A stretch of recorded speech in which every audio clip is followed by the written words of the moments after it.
There we go. Okay.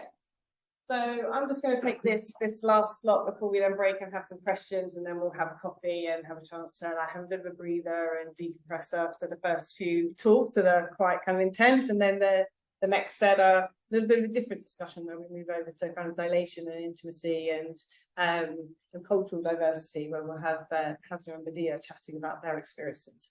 But what we had originally planned for the slot was to have some different experiences of people who had been through the process of, say, IVF or others come to speak, but it didn't kind of work that way. And actually we decided to change this to something that was more focused on infertility more generally. So keep it broader, because of course there are many of us that choose not to, or it just doesn't happen that we end up having children, as well as those that do. And I think, to speak to kind of Susan's point, that many of us have probably been in that same situation where we felt that having children later in life is everything, and actually that at least I have come to learn that wasn't as important as I had thought it was going to be originally. But of course, that is not to diminish anyone's thoughts where that is still important, of course, but just to kind of highlight that there are differences there, and to touch on this topic of infertility in a little bit more detail.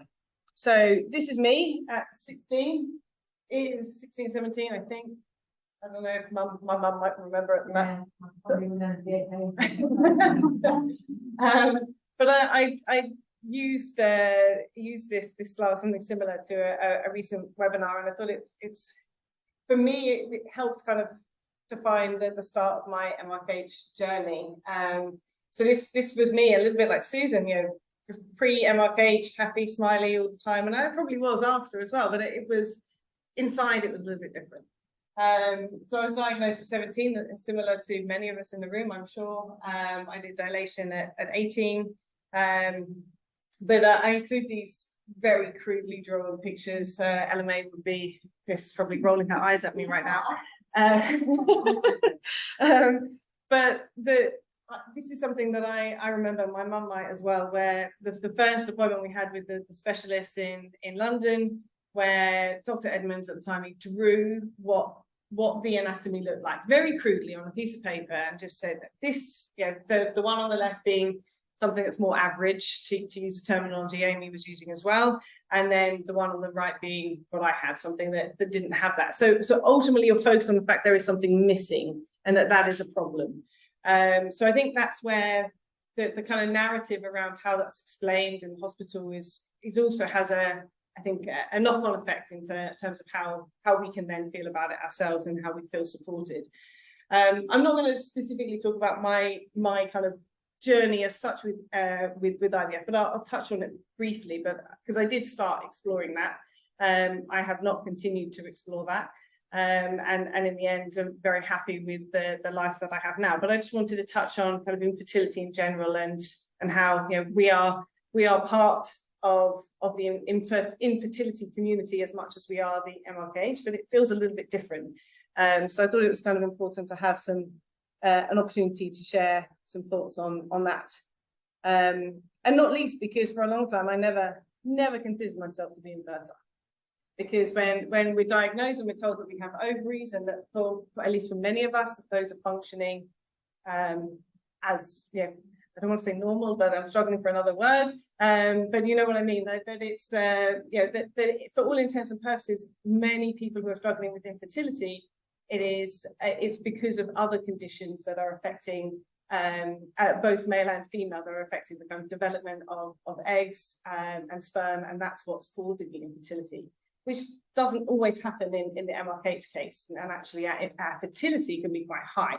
Of course, this varies, but for a long time, I never considered myself in that same kind of bracket.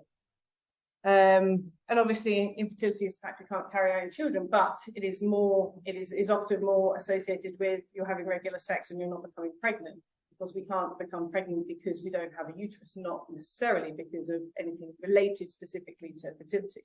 But of course, that then adds another complexity, because we can't carry a child ourselves if we choose to do that. So we need to think about different options that perhaps we didn't know anything about, and certainly none that we would have considered.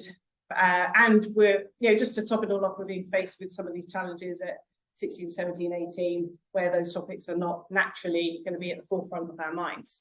But infertility is not rare. You know, infertility as a whole is affecting a large number. In fact, I've seen different kind of conflicting numbers between 1 in 7, 1 in 8 couples in the UK will face infertility challenges. So MRKH is one of those reasons, but there are a number of others affecting both men and women that will lead to infertility. So there is quite a large community out there as well. But at first, when we're told with MRKH and what that means for the future of having children or not, it can feel naturally like it's considerably worse than what it is, because it's so impactful. We have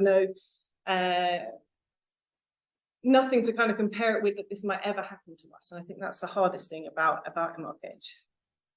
So what it does not mean, and I think we'll see some more of this echoed through some of the other presentations, it does not mean that you're broken in any way. It doesn't mean that no one will understand. It doesn't mean you're not worthy of love, or you don't deserve to be loved in the same way. It doesn't mean that you won't ever be a mother. If you choose to go down that path, there are routes to do that, and I'll touch on that very briefly. And it doesn't mean you should feel embarrassed. It's very easy, I think, to feel, and I know I personally felt for a long time quite embarrassed to kind of share about MRKH very openly, because it was almost easier to talk about the fact that I couldn't have sex very easily, but to say you then couldn't have children, that's a bigger step, because that always feels like the natural kind of path in your future, that at least everyone gets the choice to do that, and I didn't have that choice, or not in the same way that everyone else does. And also, probably importantly, Nicole is here, hurrah! Importantly, that you're not alone in this as well, that there are many others obviously in the MRKH community and wider, and lots of support that's out there, particularly nowadays. So what are my options? And this is something I went through about 10, 15 years ago now, that was thinking realistically, what are those options, and what does that look like? And is there something I want to consider, and do I need to start now? All of these questions have become, you know, that they were fighting for kind of attention in the front of my mind at a stage where it was very distracting to just kind of living, which is the problem I had with how to kind of process all of this. And what I've also found over time, and I think we've kind of touched on this with the other presentations, that it's not necessarily black and white. Like, that what we feel soon after we're diagnosed, perhaps once we're faced with this and we're kind of processing MRKH, learning about MRKH, and into our 20s, that, you know, with the people that we're with, or the people that are surrounding us, our support network, that our decisions change. We talked about this, Susan mentioned this as well, that it doesn't necessarily mean that that decision we make in our 20s is going to be the one that, yeah, we're going to end up following through for whatever reason that may be. So my mind changed. I was diagnosed. I thought I would probably go down an adoption route. IVF seemed a little bit scary, if I'm honest, and I thought adoption seemed like an opportunity to give, you know, another child a home, and I thought that that's probably the route I would go down. I learned a little bit more about IVF and thought, well, actually, this is something I think I want to explore. And then you kind of start that process and you kind of explore that, and it's also challenging. I'm not gonna kind of sugarcoat that process. The reason that I ended it was not for anything specific to the process as such, but it was, you know, a relationship, unfortunately, that broke down. But it's still, you have to consider all of these different options, and it just means that we have to look at this in a little bit of a different way, which involves a little bit more kind of investment in terms of learning than I certainly was prepared for at the time. So I just wanted to touch very briefly on these options. I'm not going to go into detail. I'm not a professional to be able to explain the processes here, but there's, as I see it, there are kind of 4 options for those, you know, thinking about the future. There is IVF surrogacy, which is probably one of the most common in our community, where you're still able to have, or at least invariably, you're still able to have your own biological child through a gestational carrier. And there's lots of different kind of techniques and other information that goes with that. There is adoption, of course, where or fostering, where you're obviously having the chance to look after a child that is in need of care at various different ages. There is uterus transplants, which is, I guess, a little bit of a hot topic has been in the last couple of years or so in our community. It's still very much in the trial phase, at least in the UK. It hasn't kind of got out of the trial phase, and in the US they're still ongoing as well. It is showing a lot of promise, I think, for the newer generations of MRKH, where that is of interest. To go through that, I think it will be science is amazing. To even be able to be standing here mentioning that is actually happening, and people are having children in our community through uterus transplants, I think is incredible. And finally, the option is you don't have children. And that was an option I thought that was never going to be an option. It was always going to be I was going to have children. And then going through this process, I thought, well, actually, that's kind of looking like the best option for me. And so that was a lot of kind of looking around, looking at the options, and finding that the choice doesn't really feel like a real choice. And I know I've spoken to some of you in the room about this kind of topic, that you have these options presented, but none of them are really anything you want to follow, or at least the options to have children are perhaps none that you want to follow.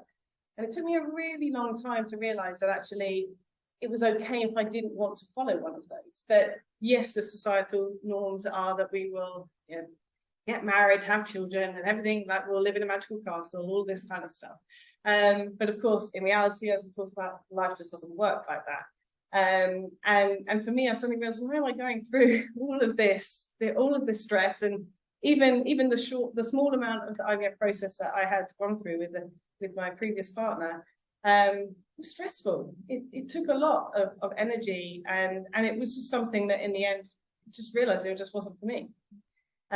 So that's where you kind of get to finding out what choice is good for you, and actually if there isn't a choice that meets your need, is that going to be okay? Invariably, the answer probably is yes. That it's the world is not going to fall apart in perhaps the way you thought. It will just be perhaps a little different than how you thought. And I just wanted to kind of end with a couple of slides on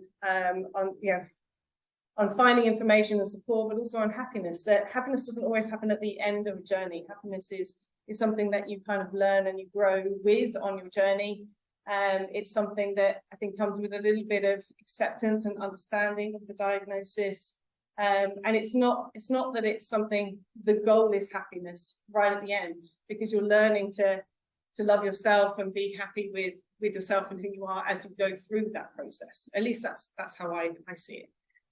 Again, it took me a little while to realize that myself, but when you think about it, it makes a lot of sense, because once you've learned a little bit about your story and your situation, you can become happier with sharing that, if you want to share, of course, but also just being you. And I think that's what I learned, at least in the infertility process. Once I got through the acceptance of what infertility really meant for me and what that meant for me and potentially for the future, then I could suddenly take a step back and just live my life and be happy with where I was, and then whatever happens. That was how I saw it.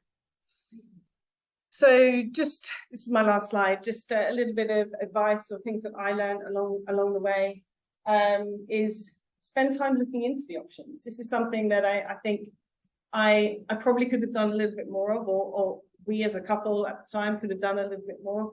Learn more about the process, talk to more people.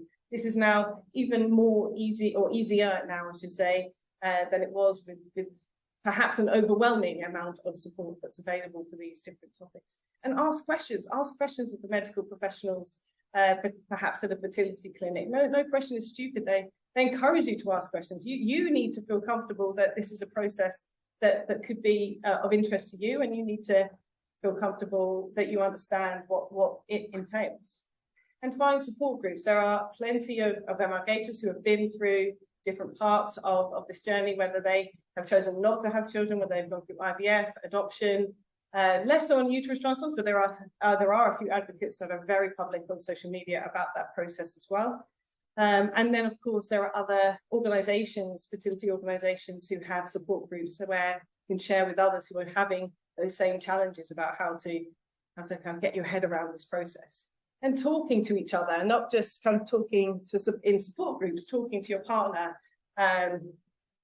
because that's something that I found was a big problem in this process, was actually really sharing how we felt about this process. And you know, and ultimately, if one of you is not happy and you can't resolve that, then that's ultimately probably not going to end very positively. So talking about that and keeping that communication going so that you're always honest and open with each other. And also being prepared for good and bad outcomes. I think it's really hard on social media seeing all of these wonderful, positive IVF stories and then people sharing stories that are heartbreakingly sad at the same time, because it doesn't always work. And that's the same for people with MRKH as well. It's not a given that it's gonna always be successful. So I think just having that in your mind as well, and also remembering, as kind of the back of that, remembering that this is your journey, and it's always very easy to compare to someone else's, but it's yours at the end of the day. And everyone, as we've heard from Susan and from Amy, everyone is different and everybody is different. So how you react in those situations will be different as well. And I think, thank you very much.